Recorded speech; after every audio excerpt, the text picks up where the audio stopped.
வணக்கங்க. இன்றைக்கி எங்கே வந்திருக்கோம்னு பார்த்தீங்கன்னா, இந்த அத்லட்டி ரோட்டில் இருக்கிற அத்லட்டி பார்க்குக்கு வந்திருக்கோம். ஒரு சண்டே ஈவினிங்கில் சும்மா வாக்கிங் போகலான்னு சொல்லிட்டு சைக்கிளிங்கில் வந்த சைக்கிளில் பார்க்க மழை பெஞ்சிருந்தனால நல்லாவே இருந்தது. அப்படியே சைக்கிள் அப்படியே உடுத்திக்கிட்டே வந்து பார்த்தேன். உள்ளுக்குள்ளே பாலம்லாம் கட்டி விட்டுருக்குறாங்க.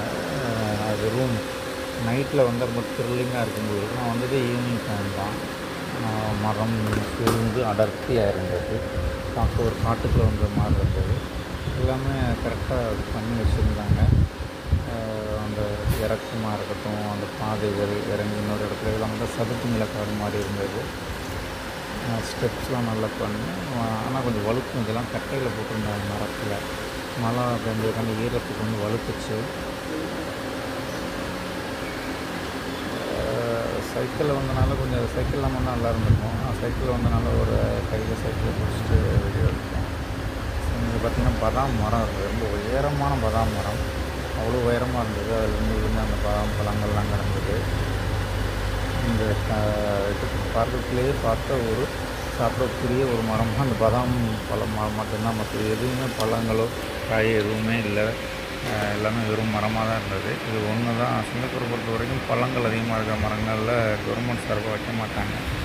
அந்த பழத்தை தின்றதுக்காண்டி பறவைகள்லாம் வரும், கொட்டை போடும், அந்த கொட்டையை இன்னொரு இடத்துல போடும் அப்படின்றதுக்காண்டி இங்கே வந்து பழங்கள் சார்ந்த பூ சும்மா வெறும் இலை வர்ற மாதிரி தான் வச்சுருப்பாங்க. மழை பெஞ்சிருந்தனால அந்த உள்ள காவாய்க்கெல்லாம் தண்ணி போயிருந்தது. அந்த தண்ணி அதுக்குள்ளே சில மீன்லாம் பார்க்க முடியல. வேறு எதுவும் இருந்ததுக்கும் தெரியல. இந்த பாம்பு இருந்து வருமான்ற ஒரு பயம் இருந்தது. அதனால் கொஞ்சம் பார்த்து போக வேண்டியதாக இருந்தது. கொஞ்சம் இருண்டி 6-7 மணிக்கெலாம் வந்தால் கொஞ்சம் இந்த மாதிரி இடத்துக்குலாம் வந்து பார்த்து நாங்கள் வரணும். மழை கொஞ்சம் தூரல் கூட போட்டுட்டு இருந்தது. அதனால் எல்லாமே போட்டு ஈரமாக இருந்தது. நல்லா மழை பயணத்துக்கு நல்லாயிருக்கும். இது பார்த்திங்கன்னா ஒரு தண்ணி மழை தண்ணிலாம் தேங்கி அணைக்கட்டு மாதிரி வச்சு அது வந்து தண்ணி போகிற மாதிரி வச்சுருந்தாங்க. அதில் தாமரைகள்லாம் முளைச்சி இருந்தது. அது கொஞ்சம் நல்லா இருந்துச்சு. அதுக்குள்ளே தான் வேறு எதுவும் மீன் இருக்குமான்னு தெரியல. அது எந்த முடிவு வரும்போது இந்த பக்கத்து நன்னியான் பாலிடெக்னிக் பக்கத்தில் பார்த்திங்கன்னா சிறு குழந்தைகள் விளையாடுறதுக்காண்டி அந்த ப்ளே கிரவுண்ட்லாம் வச்சுருப்பாங்க.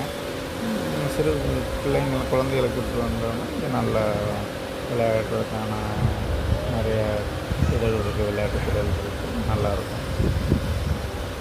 பெரியவங்க வந்து